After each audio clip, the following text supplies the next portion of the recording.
One other thing I would add, I forgot to bring this up before, Brian, sorry, but for those of you who don't know, last week about this time, actually, City of Oakland announced a slow streets program that they're implementing during the shelter-in-place order. It's 74 miles of streets in Oakland that are supposed to be kind of shared streets to local traffic only. And it applies to all the streets immediately, but they picked 4 streets as a starting point to actually cordon off and provide signage for. It's 42nd Street in North Oakland, West Street or West Avenue in West Oakland, East 16th in kind of near East Oakland, and then I think it's Plymouth Street in far East Oakland, deep East Oakland. So might be something worth checking out. And then they're going to add another 4 or 5 miles coming on Saturday. And it might be one right by my house, so I'm looking kind of forward to that. I've actually already checked out 2 of them. It's pretty fun. So with that, I guess we'll introduce our guest presenters. James Rojas and John Camp. I actually first met John at this RUD event, maybe 7-ish years ago now, I want to say. We both were there at the same time, and we're talking the same thing, and we kind of kept in light touch over the years. And when I became more involved a few years ago, I encouraged John to come again, and he's been joining us for a while now. And so James Rojas is an urban planner and artist with his own firm Place It, as well as Enhanced Environments. And John Camp also is involved with Place It and also has his own landscape firm, Prairie Form. So I think with that, we'll turn it over to you guys. Great. Well, so I think we'll just do just a quick run through the agenda. So we're going to start with childhood memory exercise. And then we'll have a discussion around that. And then we're going to segue into talking about public spaces, starting on the negative. So we're going to have people list least favorite public space. And then we're going to do an interactive building exercise where you guys are actually going to be building a model, or if you don't want to build, you can draw. But the idea is to get us out of our headspace a little bit and work with our hands and build or redesign public space. And then just to close the learning loop, we'll report back and we'll look at different themes and just analyze things a little bit. And then at the very end, there will be a short presentation slideshow or slideshow presentation about how this approach applies to community engagement and design. And you don't have to stick around for that, but it will be brief, and we're going to look at some of the psychology behind working with your hands versus talking and how those generate different kinds of outcomes based on the medium that you use for engagement. So with that said, I think we'll dovetail into the first exercise, unless, James, you have anything you want to say? That's fine. Okay, great. So I'm going to stop sharing the screen right now. And what I'm going to do is open up the chat. And then what I'd like everyone to do is you can take about 5 minutes and write down in the chat window your favorite childhood memory, and try, if you can, to include some of the sensory details as well. So what you saw, what you heard, if there were any smells, there's something to do with the surroundings, the physical surroundings, include those, so that we can get a sense of your experience, but by way of those words. So you John, can I jump in here? I want to encourage everybody, if you have a camera, to please use it, because the vast majority of this event is us in this sort of room together. It's way better if you've got, we can see your face.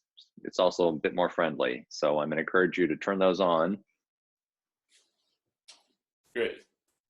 And just to get us started, so I'm going to just write in here, favorite childhood memory experiences, including the sensory nature of it. Okay, cool. So I'll mute us, and we can just take 5 minutes to start writing down our childhood memory, or one favorite childhood memory.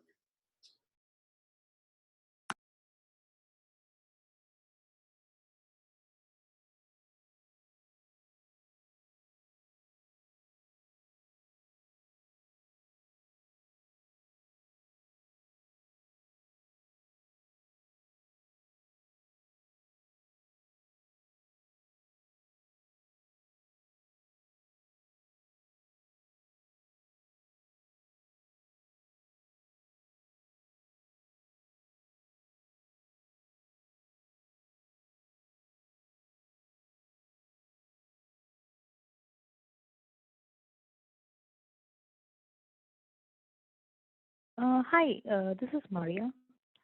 I'm not able to find the chat box.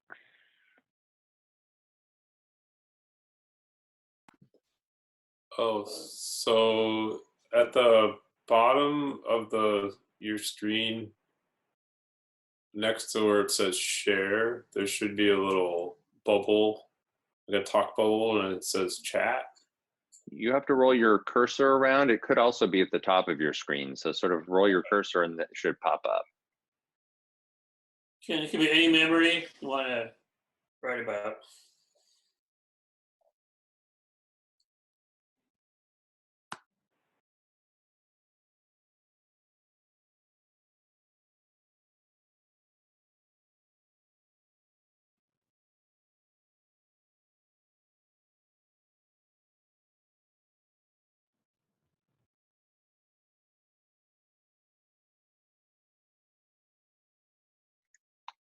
So how are we describing this?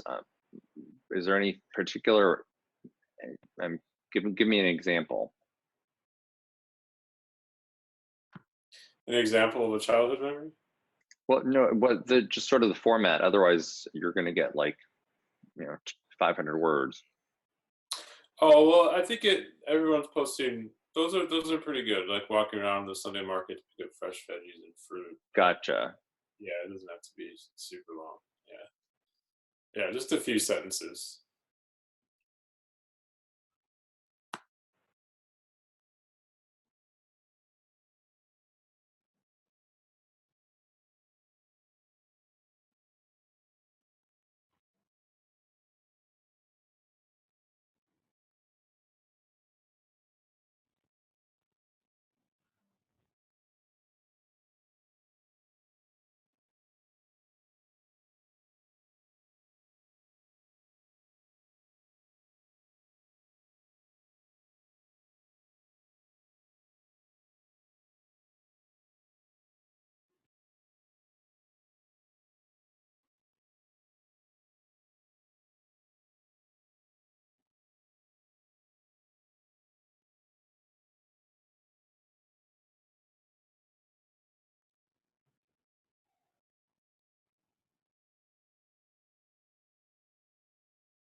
Have 5 new messages. 1. Saved messages. To replay the message, press 1. To delete the message, press 7. Message marked for deletion.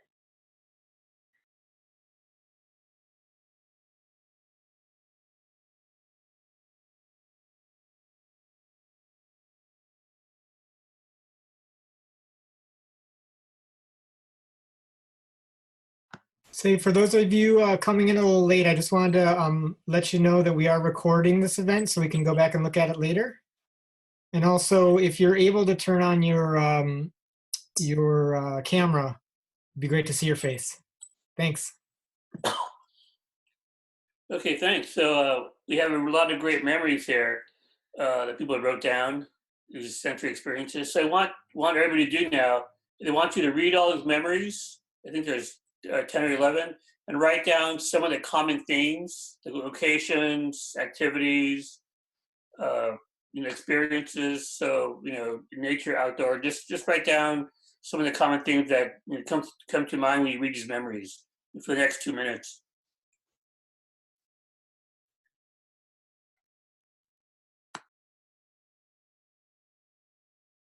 Do we write them in the chat thing?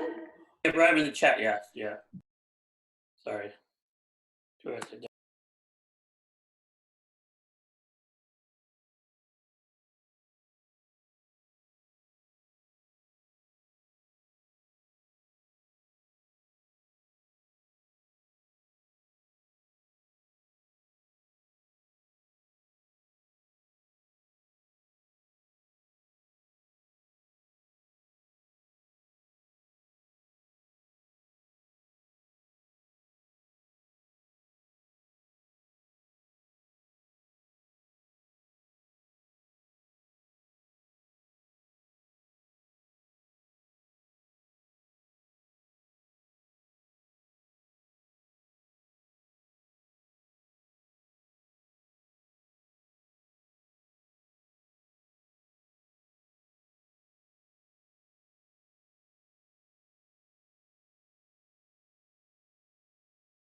Okay, this is great. We have a lot of great memories, a lot of great themes, a lot of commonalities. I think no matter where people come from in the world, as children, we all seek the same kind of space, and this is our kind of DNA for urban planning. This is where you the kind of cities that we want. These are the kind of spaces that we go back to that we want and we need because that's what we're comfortable with. So we have nature, outdoor activities, smells, trees, play,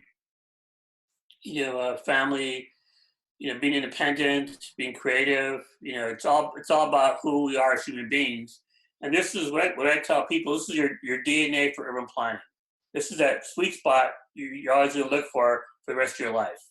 So as planners and architects and designers, how do we incorporate these kind of core values that we have into infrastructure?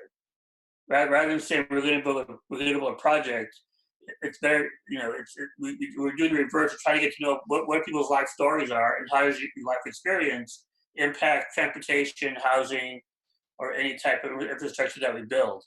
And what's interesting is that, especially, during this pandemic, we've seen a lot of people head out towards nature, the beaches, the parks, all these walkways, because that's something we crave in the time of need.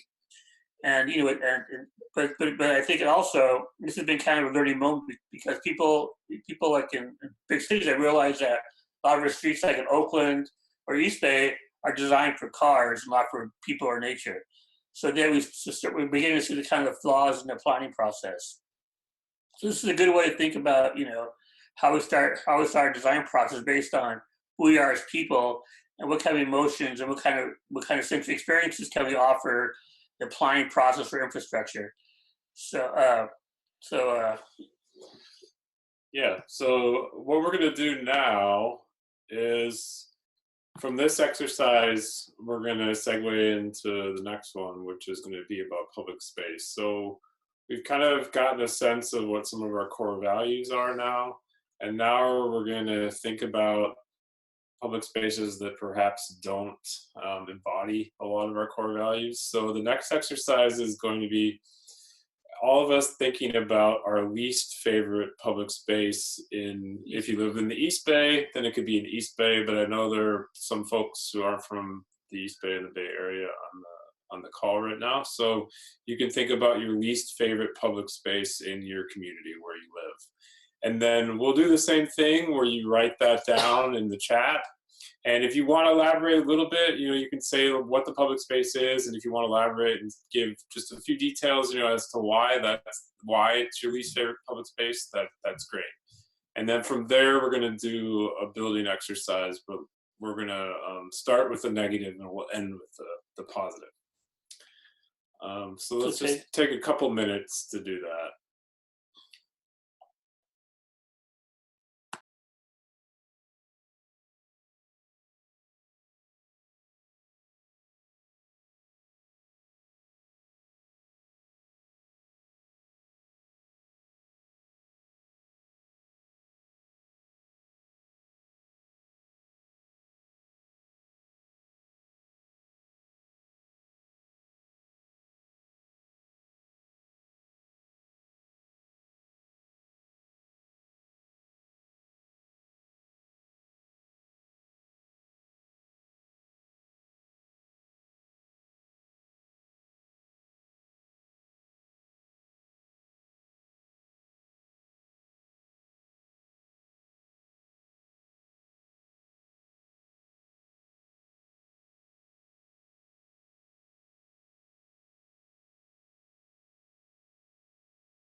Cool. So I think that's everyone, it looks like.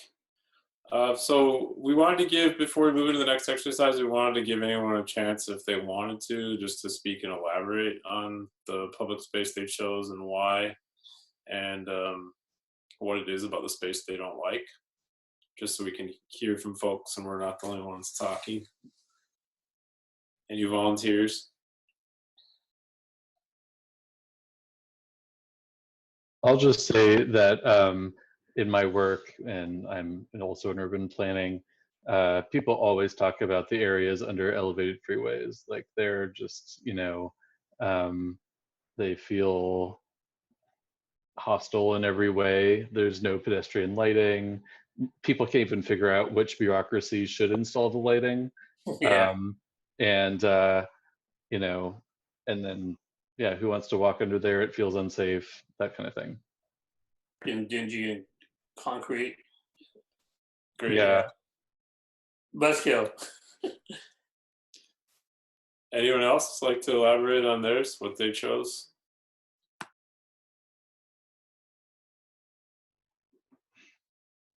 I mean, another one that I put in there is massive BART parking lots, because generally whenever you build a parking lot and it's a surface parking lot, even worse, you know, it's just like this vast open space where you're like, this is not what should be next to a train station. You know, a train station should have, I don't know, retail. So. Pedestrian experience. Yeah, that's a good one. Yeah. Great. Can we hear from one more person? At least someone brave. Don't worry. We're all nice here. We don't judge.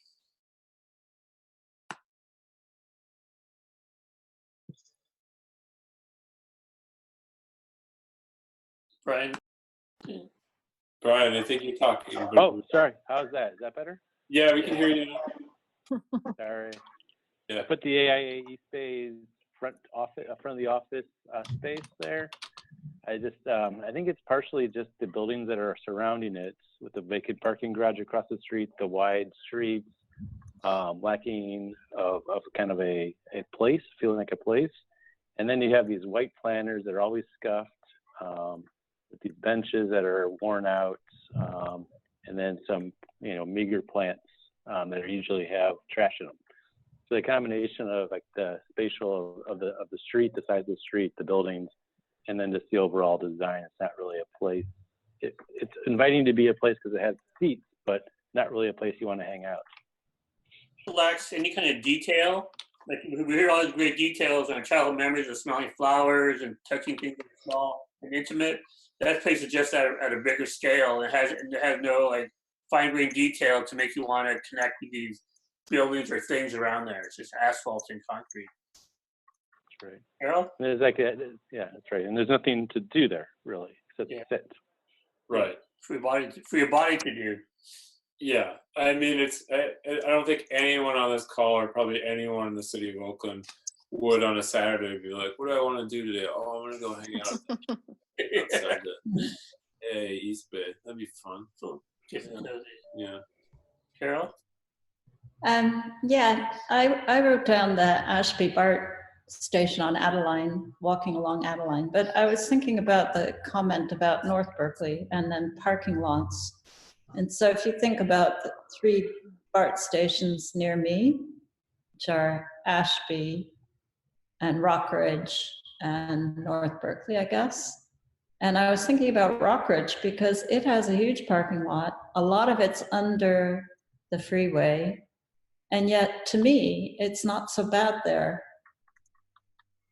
Ashby is like totally dead place. And it's partly because Rockridge has other stuff going on, but there's something else about the design, I think, that's different. Anyway. Jesse said the train station needed retail, and Rockridge has retail on all sides. Plus, the thing I like about that particular parking lot, which is a half a block from my house, is that after about 3 o'clock in the afternoon, half the parking lot turns into a skate park. That's true, and now it's even more. Activity. Yeah. Yeah, it's true.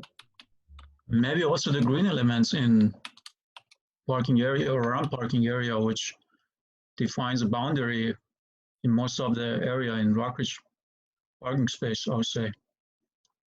They are not very dominant, but they are visible and they have a slight slope so they can connect and disconnect to the street space. So yeah.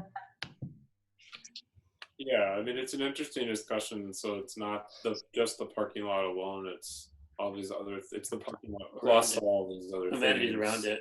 And plus Rockridge has a lot of trees around it. The BART station there has a lot of trees, the market hall, a lot of details.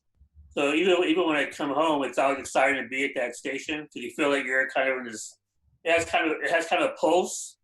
really kind of coalesces stuff on college, give the community pulse through this transportation infrastructure. So it's kind of like a go-in. Also got layers, doesn't it? Yeah.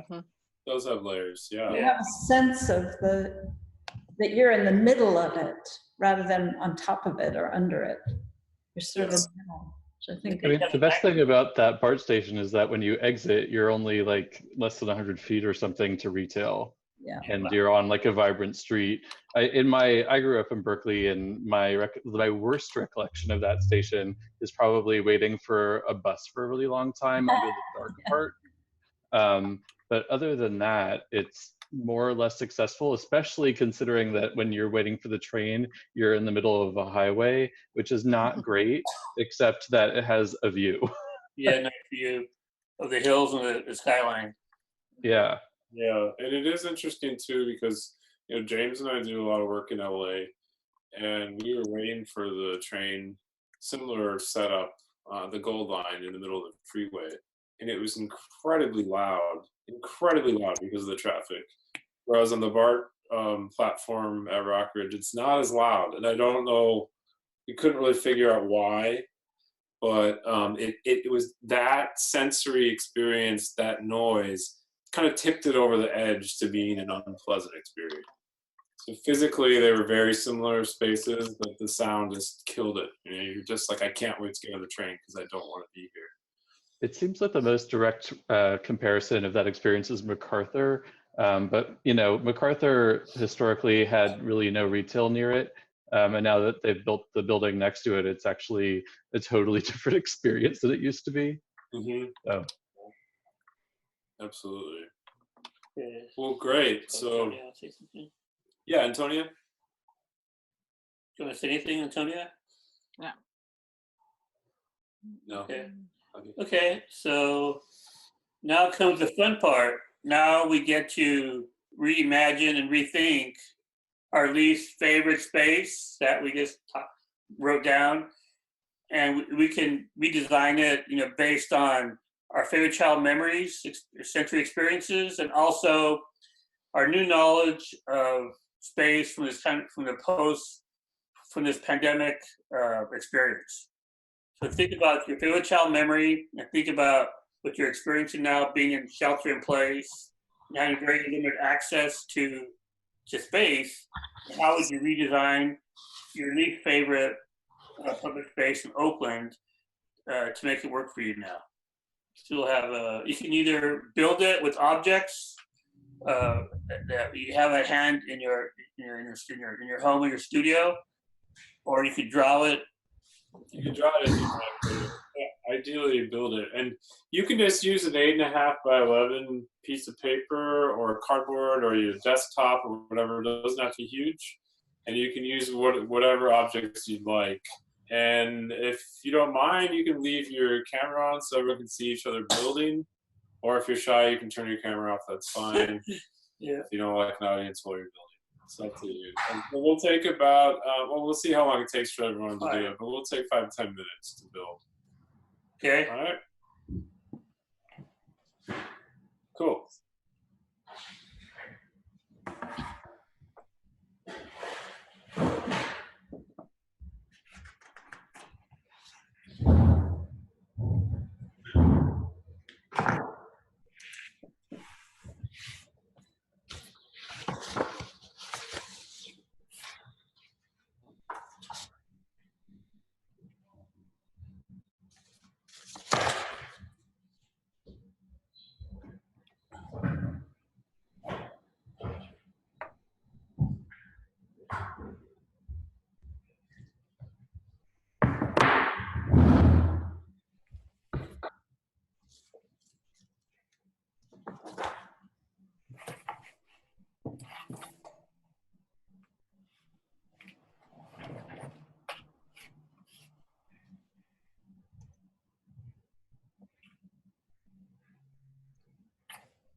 We'll take a few more minutes. Is everybody, and let me know if people, if you're done yet, if you're done, raise your hand or just. No problem. We'll take a few more minutes. No problem.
How's everybody?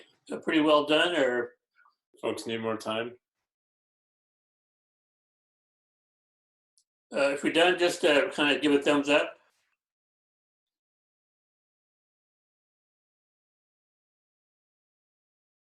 Okay. Or we have a thumb.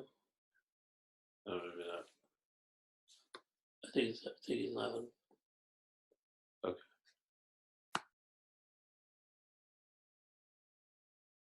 Okay. Okay, so now we can share our redesign for our least favorite space in the East Bay or Oakland. So, Or if you're not from Oakland, wherever you're from and where you live. So you want to start, John? Well, so I think we're going to just go on down the line here based on who we can see. So Mike, I think you're going to go first, if that's cool. Did you build something or draw something? Me, Mike? Yeah. Sorry, Mike Wilson. Sorry. Yeah. Sure. Let me see if this will work. And then I'm going to type as you speak. I'm going to type components. So this is an homage to Brian. So what you're looking at here is this is the AIA office. So it's weird because the camera is in reverse, but the idea here is that there's some kind of sculpture that brings people in. Here, I'll get a little further away. I'm trying to hold that. And then the crappy planter boxes turn into sort of open growing stuff. There's a fountain here, so that's more engaging and interesting. And it would be nice if there was some grass so that people could do something rather than sit on a crappy bench.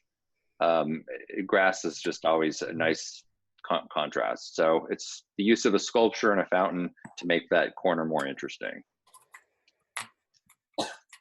Awesome. Okay, thank you. It's great. Okay, I'm going to show Mark stuff. Oh yeah, so we did it too. So I'm gonna share our screen so you can see the model that we did here. All right, so here it is right here. All right, so we redesigned Frog Park. So at first James was like, "Whoa, what should we use for the freeway?" And I was like, "The freeway is going." So the freeway is underground, so you can't see it. So that's basically here, and the BART's underground. What we have here, actually, this blue, is the creek fully daylighted. So now it's sort of like half daylighted, like lazily daylighted, and then the water's there sometimes but not there other times. So this is like real legit creek. Like we've got a lemon to represent fruit trees. We got, of course, lots of greenery here. This just represents like hubbub, people hanging out, engaging in civic discourse. And then what are these features here? Public art, little art. Public art right here. And of course there are kids, because it's Friday. But we didn't have any little small figurines of children. But they're there. Okay. That's ours. Okay, Brian? I tell us you share. Sure, I'll give it a shot.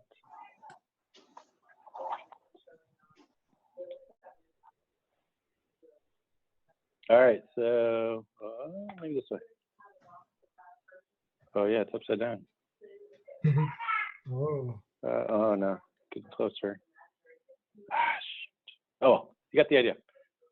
This is the AA East Bay office here. This is the California building. I don't mind the entry there, but like I was talking about those benches and everything, so I kind of blew out all that, came up with something that's more of a groundscape. So it's a place that when we're having parties, we can kind of spill out to that space. People can activate it. I was thinking of a sculptural piece at the corner, kind of marking that important corner of 14th and Clay. This idea of these, as the AA East Bay, we're kind of the hub of design in Oakland. So this idea of kind of really emphasizing that the corner spot is really important. So that was that. Trying to widen outside the street a little bit with these bulb outs with color, different greens, different landscaping. And then as a way to kind of connect the AA East Bay back to Francogualo Plaza, kind of really emphasizing that that pathway there. So right now the California building links really well, but I think there's a way to kind of integrate those pieces all the way down and through.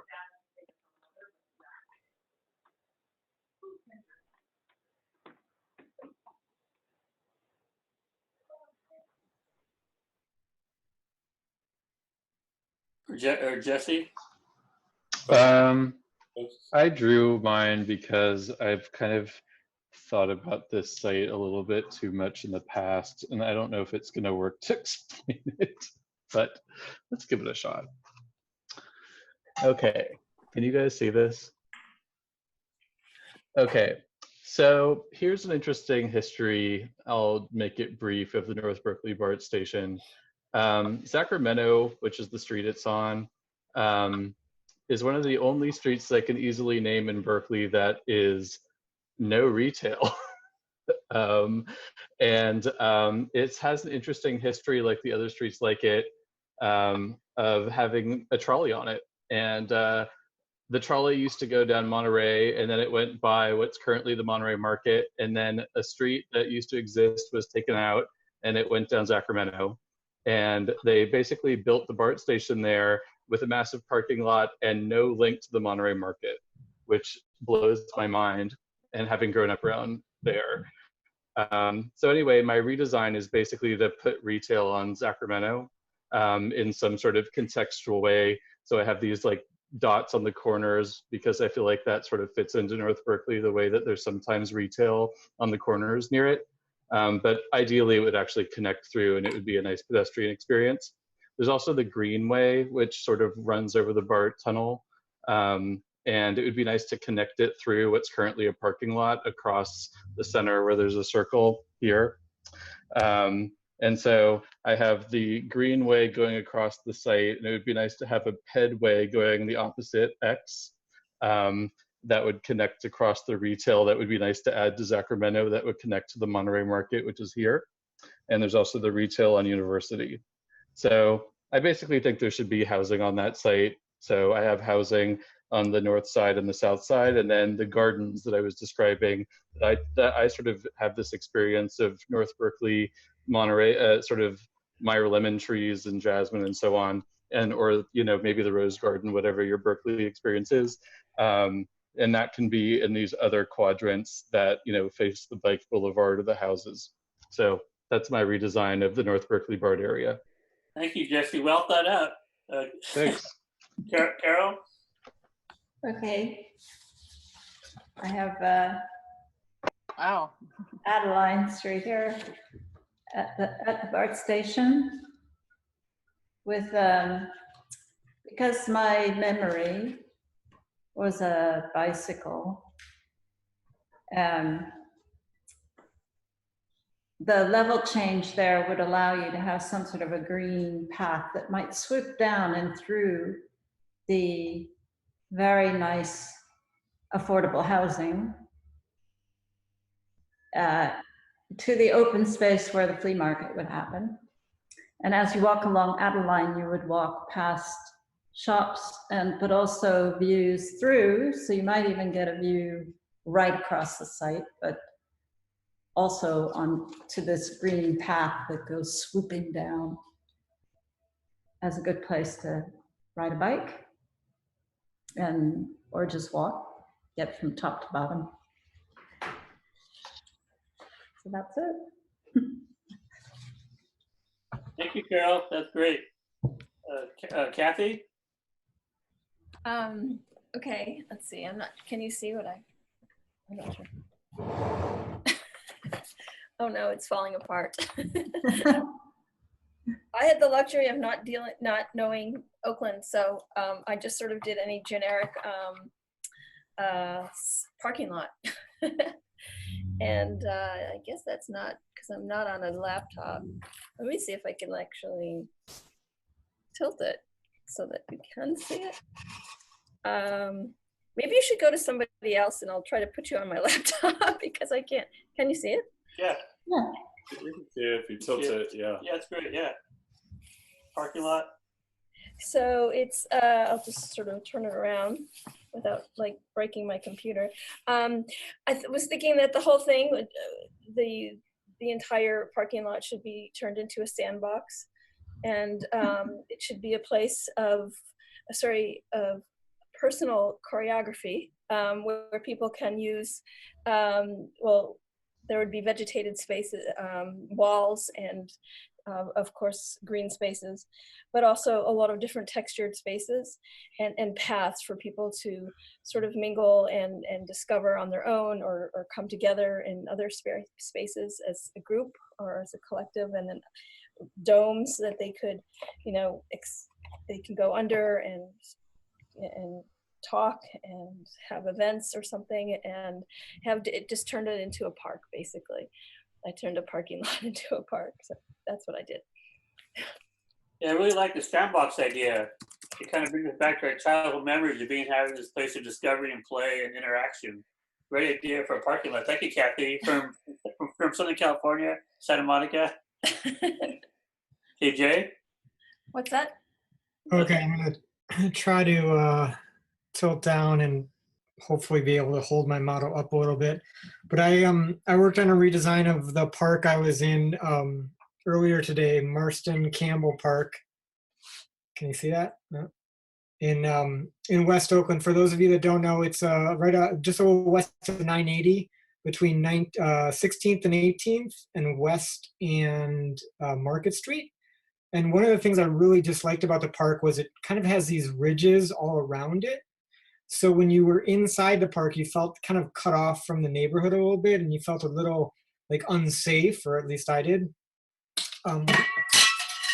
Lost some of my design.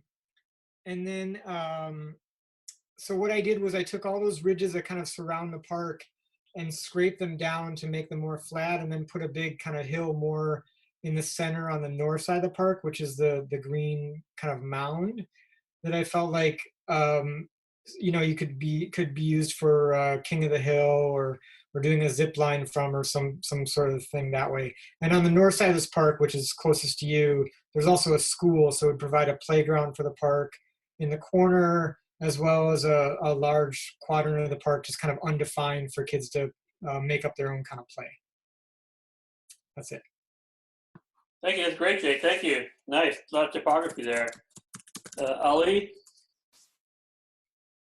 Yeah, I thought I engaged my imagination. just close your eyes and think about the least favorite space that you are thinking about in an environment in your city environment, and imagine that space surrounded with lots of not man-made elements from nature. Like even in my case, if I imagine that Broadway street with lots of glass, broken glasses on the floor, but if I can imagine that surrounded with a space like you are being in the Tilden Park, or I don't know, Golden Gate Park or Yosemite, lots of trees, or I can tolerate those broken glasses on the floor when I imagine I am surrounded by lots of green elements, as least as possible man-made elements like ugly buildings, or I don't know, bridges that you mentioned in the other spaces. So just imagine you are surrounded with nature. I guess that will make any space. You can imagine even a BART station, your least favorite BART station surrounded with lots of trees, like you are in a jungle. So I guess it makes it much more pleasant, and even maybe makes it your favorite space. Yeah, that was my. Thank you. More nature is always a good one. Thank you. Okay, Antonia? Antonia. I didn't make a model, and I had trouble actually with the coming up with the negative space. More honestly, I was really thinking of encampments when I thought about places. I know it can be controversial, so I don't want to offend anyone, but when I cycle around and I see parts of the city, parks overtaken with encampments, and really what bothers me the most is just like the trash all over. So to me, be able to have clean spaces, spaces that are maintained, and just, kind of on a city standard where we're able to not have trash in the streets, or people aren't littering, or in general. So I was kind of thinking about just the spaces that I do like. And of course, they're the same characteristics everyone's talking about. Trees, plants, they offer places for activity, views, they feel safe, they're open to the public. Natural daylight would be present, and hopefully well lit at night. So you'd be able to feel comfortable being there, and interactive, and feel connected to the city, whether it's a park or a plaza, so that it's accessible and bikeable and walkable, and it feels integrated and inclusive. Thanks, that's great. A lot more maintenance in our city. Thank you. It's great. Robert? I focused on the Lake Merritt Station and Laney College. Lake Merritt Station's where we're busy, and I'm a BART director, so we're busy building transit-oriented development on 2 of the city blocks around the station. That's in the works. It's already approved and will be there. The problem is across the street, we have Laney College. And one of the greatest absurdities about Laney College is that the campus was actually designed so that police cars could drive on the walkways directly to each classroom door. The other absurdity, and it's something that I believe falls out of this design, is that, of course, the majority of students don't take BART to get there. They drive a car, and they drive cars that fill up all the land surrounding the station. And so my goal, and I drew a little, let's see, is that visible? That's Maybe up a little. Yeah. So I've drawn a little diagram showing the transit-oriented development to the east of Oak Street. You can see the 2 BART head houses. And then over across Fallon Street, where we enter Laney College, I'd love to see the whole campus redesigned. And the area to the south of the campus, where there's all the, or actually is it south? Yeah, south of the campus, where all of the new, all of the parking is, that all becomes development. I don't care whether it's housing, mixed use, even a baseball diamond. But turn it into something that we could all enjoy. We've already seen that Oakland Museum can block off streets and attract 5 to 10,000 people every Friday night once we get rid of shelter in place again. So I believe that this is how we can really make some big transformations and transform the lives of all those students who are learning bad examples about urban planning from the school they attend. Thank you, Robert. That's great. And also, it's such a great location. It's such a hub there because you have Lake Merritt a block away. You have the BART station, Chinatown. A lot of activity kind of buzzes around there. You know, a few blocks from the Amtrak station. So, yeah, rethinking that as being kind of a hub for that whole part of Oakland would be really great. Certainly. And rethinking the access under 880 as well. Yeah, to BART. Thank you.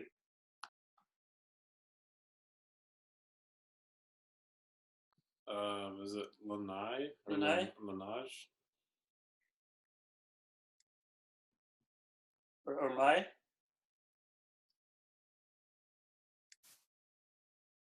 Mai? Yes,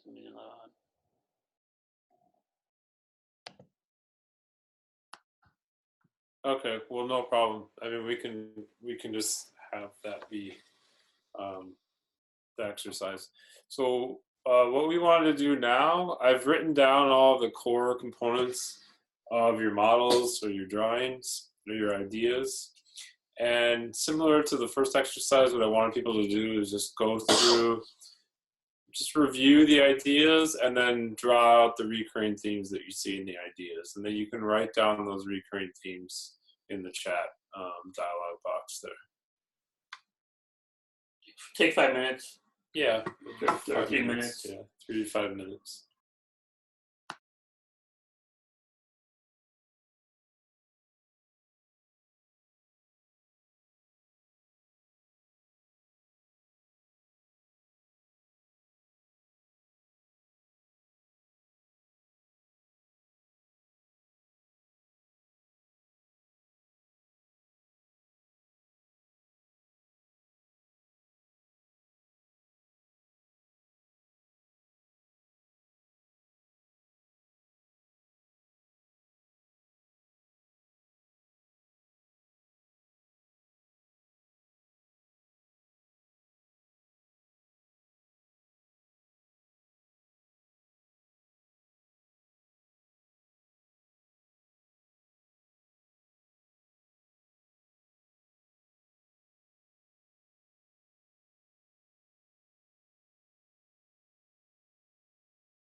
Sure. No problem. Sure. My kid wellness.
Okay, cool. These are all great ideas and lots of recurring themes. Were there, so a big thing that stood out, it looks like, was BART stations, no cars, nature, exploration, movement, connectivity. Were there any surprises that people found in the ideas people had? And you can chime in. You don't have to write this down. You can just chime in and say.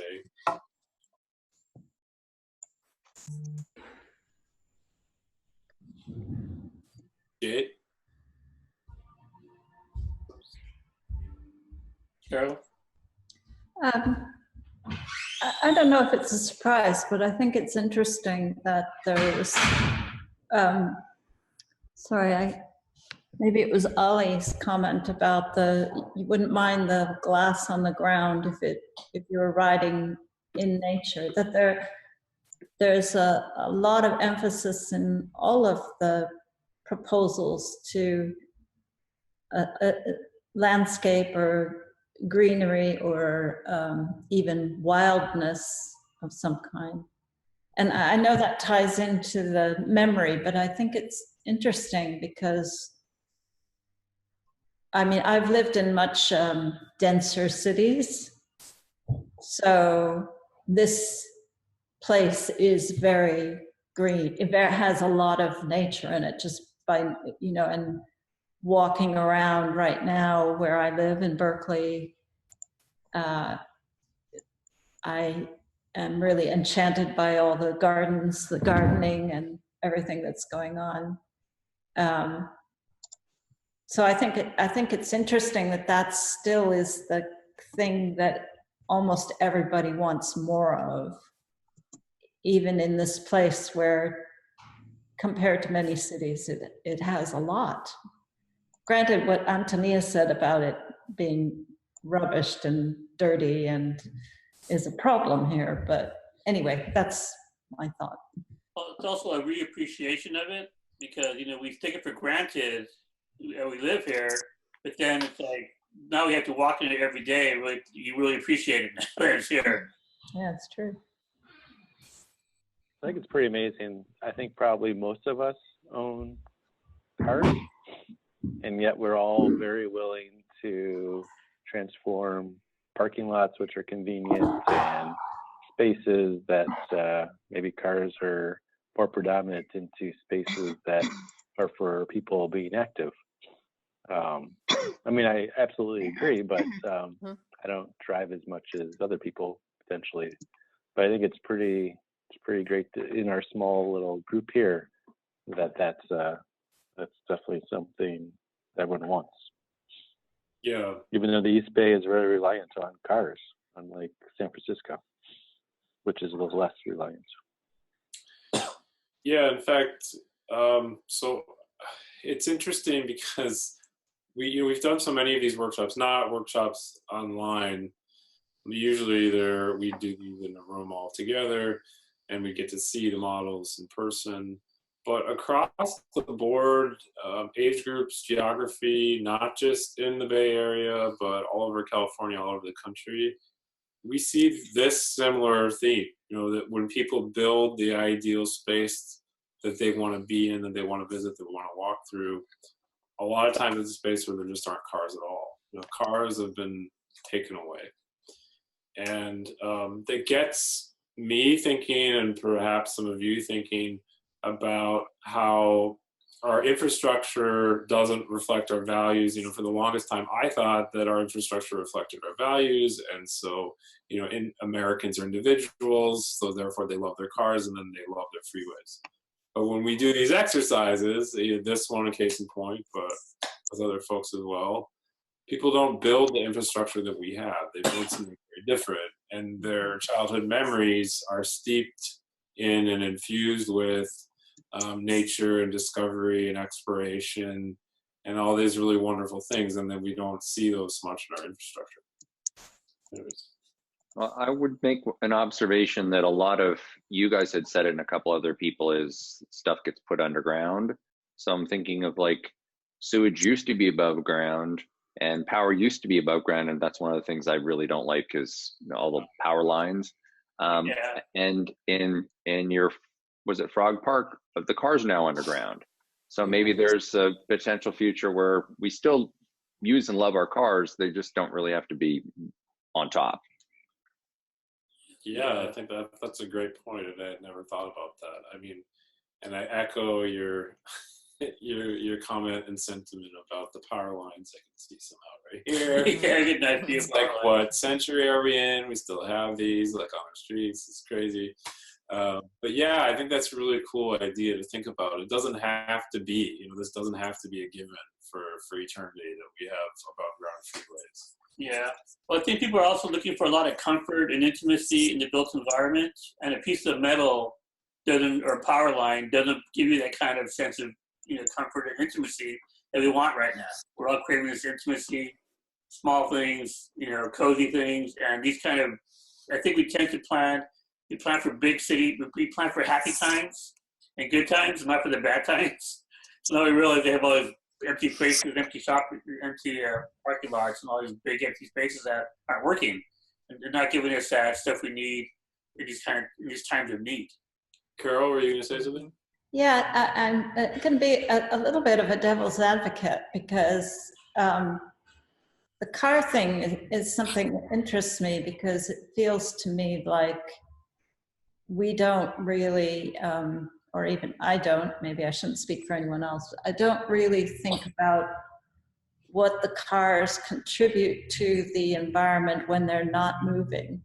So we live in a place where the streets are lined with these sparkly, colorful things that do a lot of reflection, and they add a lot of eye interest, which when they're gone, I mean, and it might be part of why I feel that Ashby Bart on Adeline is boring, is there actually no cars parked along there either. So anyway, that's just one thing. The other thing is, and this has become more and more true during this situation we're in, is that people use their cars as extra space. There are a lot of people sitting out in cars having phone conversations and stuff. And this was true before, but it's even more now, because I think, where lots of different people live and there's no privacy, and sometimes the car is warmer than the house is, whatever. It is a bit of your space that's sitting out there in the public realm. So I think there's a complexity to the cars that goes beyond their use as transport, or the harm they do to the environment in their use as transport. There are other ways that cars are in use that I think it's worth thinking about.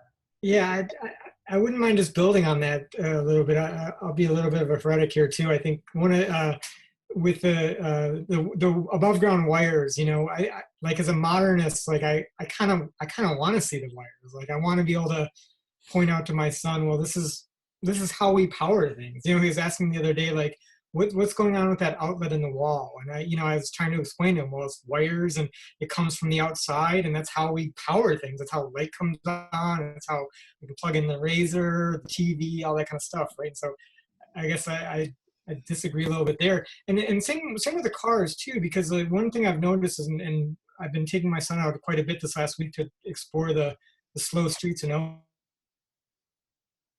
Oakland. And one of the things I notice is when we're taking the street and the cars are slowing down, it's not so bad. It's just that they're so dominant, and that if we've brought them down to a more human level, it just we wouldn't have to bury them, like they could be a part of us if they weren't so intruding on the whole aspect of a street or a public space. So yeah, in our neighborhood, we just hear the UPS trucks. That's all we hear, and it really makes a big difference, because we hear no car, just that one UPS truck just driving up. That's all you hear now. Mm-hmm. And you hear the birds, we hear the woodpeckers, we hear everything else, and we smell everything else too. Well, it's an interesting discussion, and it makes me think about the efforts in kind of post-war 60s, 70s, 80s with the pedestrian mall and cities trying to put in pedestrian malls to bring people back into the city. And so they made streets without cars or took cars completely off the streets, and they didn't really work that well. But that was also at a time when cities were quote unquote failing. You know, the people who had the means were moving out. So, you know, there's that whole component to it as well. But yeah, I like that. It's a good nuanced discussion. I mean, we don't all have to agree. That's not what we're here for, and that's not what we're trying to do. So, Social distancing. What's that? Social distancing. The interesting thing, yeah, with all of these that we noticed, so we've done this workshop online. We just did it with some students from CPA.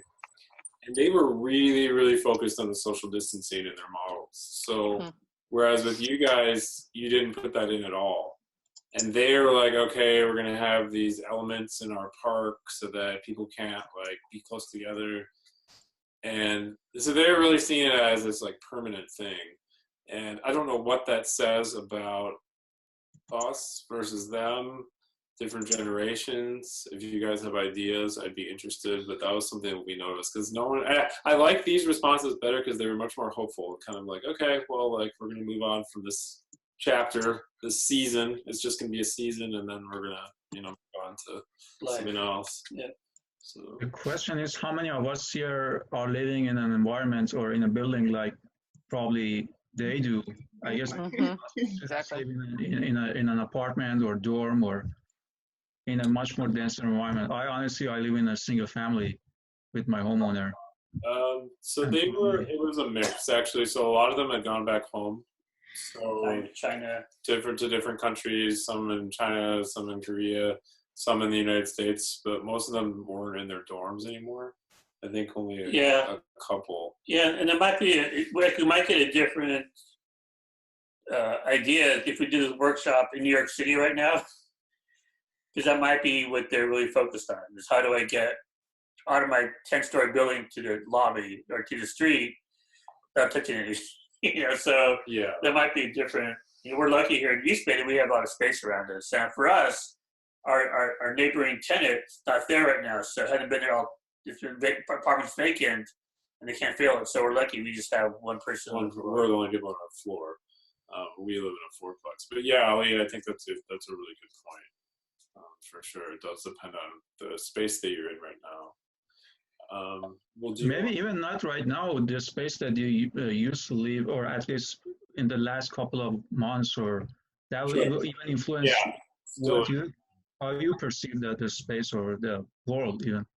Not necessarily where you are now, but your recent experience. Yeah.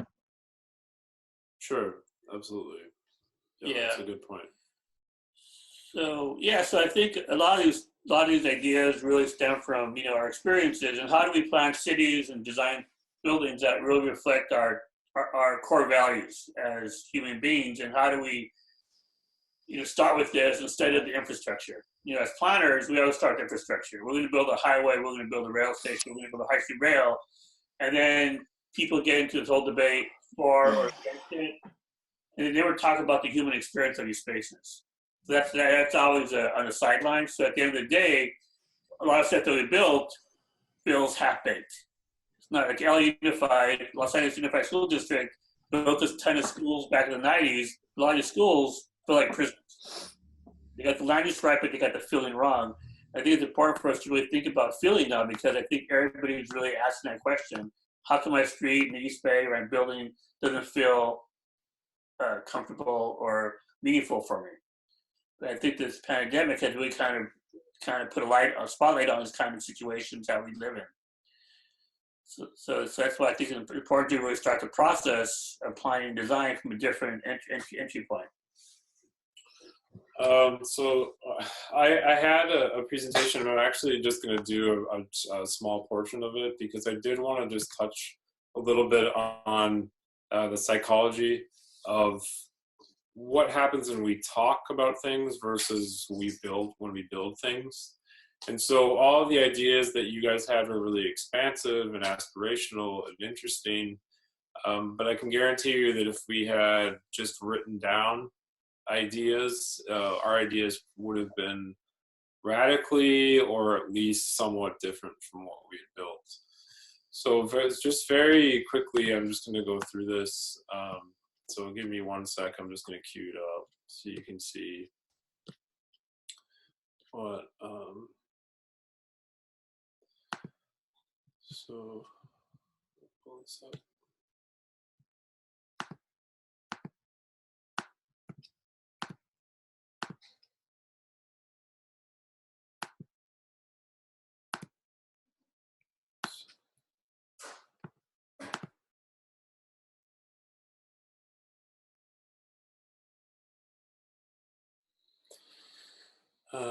This is just the slideshow's like wizards here. Where did it go? Oh my God.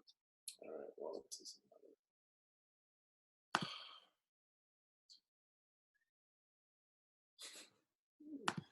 matter. All right. Well, I'm just going to go through these really quickly. For some reason, the slideshow option isn't showing up, and it did before, but it's not anymore, so it's fine. So I very quickly, when we do community outreach, the most common ways of the community outreach is done are we've baked a cake. What kind of frosting do you want? So basically, a city, municipality, could be a developer. If the developer has to do community outreach, it's basically going to come to the community with 3 options and say, which one do you want? And the issue, of course, is that people get mad, and the city's like, well, why are you mad? Everyone likes cake. And the whole issue is, well, maybe we didn't want cake in the first place, right? So here's this lady who's like, no more cake, right? So we know this is a scenario that we know very well. You may have been a person giving this presentation as an architect for development, as a city planner, which I've been. And the whole issue is maybe we want something different altogether. We don't want cake. We want a cinnamon roll. We want a donut. We don't want cake. And then the other approach that a lot of cities take is to have this sort of open-ended approach, which seems very democratic. Like, well, what do you want? But then when we do that, we get people who, here's this guy here, we've seen this guy before, we've seen him at a lot of community meetings, who's pissed off, and they usually want this. So this is supposed to be paradise, right? So what we want is this awesome parking lot with no cars, and that's going to make my life amazing. Or we want this, right? So this is going to be, I'm going to have the best life ever if I can just drive down a freeway that looks like this.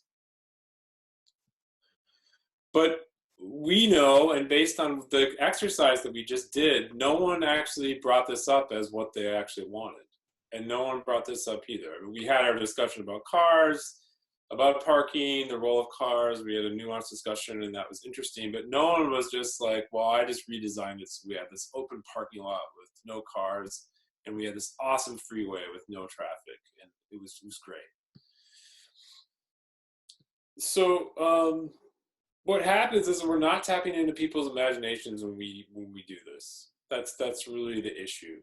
And if we look at the psychology of this, when we're just asking people what they want and we're focusing on words, we're really we're using our prefrontal cortex, right? So that's this, and that's really the executive office of your brain. It's what puts us in survival mode, which what helps us make decisions so that we don't get ourselves killed, essentially. It's what we don't have when we're children, but it's what our parents do for us. So they make these decisions because we can't when we're kids because we don't have this formed. And loosely speaking, this is the talking brain. So then when we're talking at a public meeting, when we're talking about what we want to see in our communities, and we're not using our hands, this is the part of the brain we're using. And it's the least, it doesn't allow us to be creative because a lot of times we're just stuck in that survival mode. So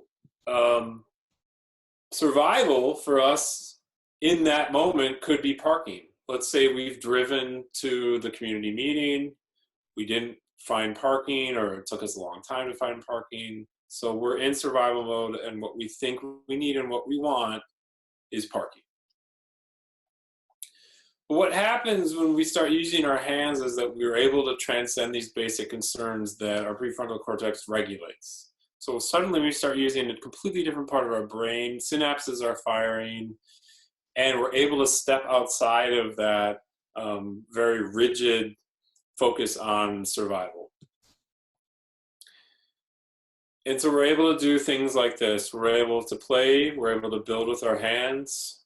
We're not focused on survival, and we can sink into what's called a state of play, which a lot of you guys have probably heard, or heard of.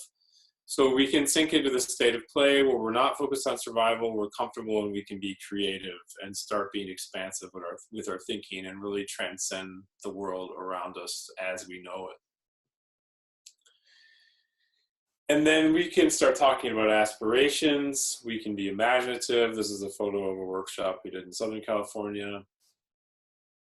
And we can tap into core values, which we talked about a little bit today. And then those can be the starting point. Those ideas, those aspirations, and those values can then be the starting point for talking about projects, infrastructure. And this photo is interesting. So this is a project that we did. This is a light rail station in Phoenix that didn't exist. So there was a light rail, there is a light rail line. At one time it ran in front of a center for disabled residents in Phoenix called Ability 360.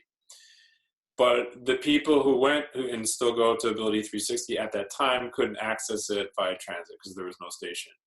And so they did a place at workshop, so they did something along the lines of this and what we did tonight, but all together in the same room.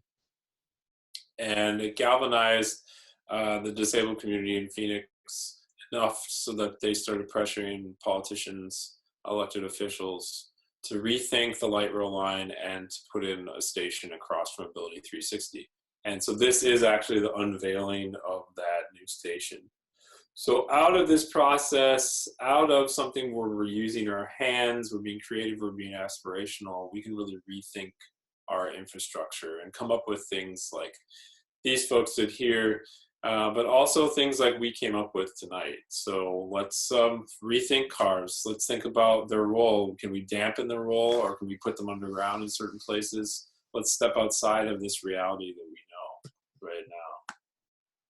All right, so that's really quick because I know you guys are probably really sick of PowerPoint, so I'm gonna stop that right there. But I just wanted to put some psychology to what we're doing, and also put some psychology to what I think we've all experienced in community engagement and questions perhaps folks have had, like, why do people always talk about parking? Why do people always talk about traffic? Well, I think part of it is just the medium of engagement that we use activates a certain part of our brain and not other parts of our brain, and so it can really limit us in terms of what our ideas are.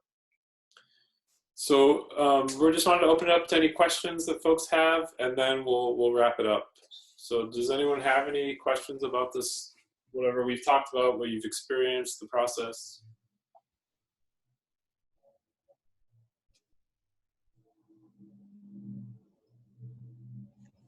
Well, I would say that it's fascinating, but it feels like we just scratched the surface. I like the idea of you talking about the activation in your brain. And I realized when we started playing with the models and then looking at other people's models, it seemed more interesting suddenly. So that was interesting to me. It made me self-aware.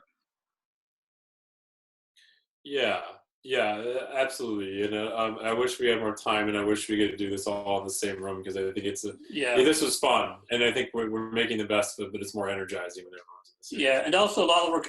This whole thing was started to get more Latinos and people of color engaged in the planning process, so they become self-aware themselves. So that's why I developed this whole method, was to really get people that are not in planning involved in planning. Yeah, I mean, I think the other thing too, and we're writing about this in the book, so we're writing a book for Island Press right now, and there's a lot more about the psychology that I just talked about in there, but also just this notion that a lot of people are not comfortable with public speaking. It's actually the number one fear. So a friend of mine is a psychologist in Southern California, and she said of her patients, public speaking is the number one fear that people have. And this includes people who have to be in public all the time, performers, singers, songwriters, so on and so forth. So we have this in our mind, this idea of this mythical way that we participate in democracy, which is to stand up in front of a crowd and speak our minds. And that's supposed to be this like awesome thing that we all are able to do. And yes, that is this great thing we can do, but the problem is a lot of people are terrified of doing that. A lot of people aren't comfortable with their language abilities or language skills. So giving them the option of using their hands as a way to express themselves is really important, because otherwise they might not say something, or what they do say, it could be kind of hampered by their nerves, by their nervousness, and it's also affected by the parts of the brain that they're using. Any other thoughts, questions before we wrap up? What I think is really interesting, the idea that you know, architecture is so, and planning is so married to structures and buildings and objects, and what this kind of thinking really opens you up to is the kind of understanding the sequences of steps and movements and activities that you actually participate in and you actually engage in, that allows you to be either isolated or alone or separate or engaged and together and collaborative. And I like this because it allows for a way of thinking about making that is less about architecture and building and more about experience and movement, you know? And that seems really, there's so much potential, and that seems really exciting to me. Well, thank you. Yeah, absolutely. I mean, the whole thing too is with this, we're trying to do something that levels the playing field. So if you have a design background, great, but if you don't have a design background, you can participate too. Do you ever most interesting work without design backgrounds? Yeah. I was just going to say, one of the things, it seems like this would be a really valuable either class or part of a class for architectural school, to make people aware of this as they're going into this field. Yeah, absolutely. And, you know, I've been interviewing all these psychologists for the book about brain activity and what happens when we speak versus what happens when we use our hands. And the whole time they've been, I mean, the whole time they've been talking, I've been fascinated. But the other thing, and to your point, is I'm like, why do we not, I went to planning school and urban design. Why don't we learn about this in planning school? Why don't we learn about the psychology of community meetings, the psychology of using our hands versus the psychology of just talking? It seems like just such basic fundamental knowledge that would make, if you do become a planner, way less, you could be way less frustrated, and B, you'd have much better ideas about how to engage people in meaningful ways. And same with architecture as well. Robert, were you going to say something? I saw you wave your hand, but oops. And John, for your presentation, and Jay, Brian, for even putting this together and for entertaining at least me with the new cities live. I really enjoyed the first session on public spaces, where Richard Sennett made one of the most profound statements I heard in a long time, and that's that the parking space is the privatization of public space. Let that sink in for a second. And as we look at what the grand experiment that we're doing now in Oakland with the neighborhood safe streets, and that's gone through and Streets blog yesterday had a great article in New York City about the debate over retaking these asphalt spaces of ours and turning them into true public spaces that can't just be parked on by somebody that wants to camp on that real estate for an hour, 2 hours all day, or use it, think of it as their own space. How do we actually equitably allocate all these valuable spaces in our city so that we all benefit from them? So anyway, I think that what we explored tonight, it reaffirmed many of the ideals that I have as a BART director to transform our parking areas into mixed-use urban environments. That's, to me, the highest and best use and the goal for every one of the stations that we have. So again, thank you all for participating tonight. Thank you all for participating. This is great. I really appreciate everyone's participation and ideas and openness to this method and this process. Okay. So great. Well, if there aren't any other questions, we can wrap it up. You guys probably all had long weeks. Thank you, everyone. Thank you. Yeah, thanks, everyone. I'd just like to especially thank James and John for putting this together and presenting. Let everyone know that we're working on a couple other things that we hope to be able to do in a couple months. That looks like we'll all be sitting at home. And I also would like to thank Mike for the technical aspect, putting this all together. Yeah. I'm a real newbie at this stuff, and it was Tremendous. so. I wasn't able to log in until I had the link sent to me after the meeting had started. Nice. Yeah, I think that was confusing. All right, Brian, do you have anything last to add, or? No, you did great. Everyone's wonderful. Thanks, James. Thanks, John. We'll do it again. Different topics, different times. Sounds great. Look forward to it. All right. All right, Thanks thank for you. all joining. Nice to Good job, all. Good to see everyone. Good night. Bye, everyone. Bye-bye. Bye.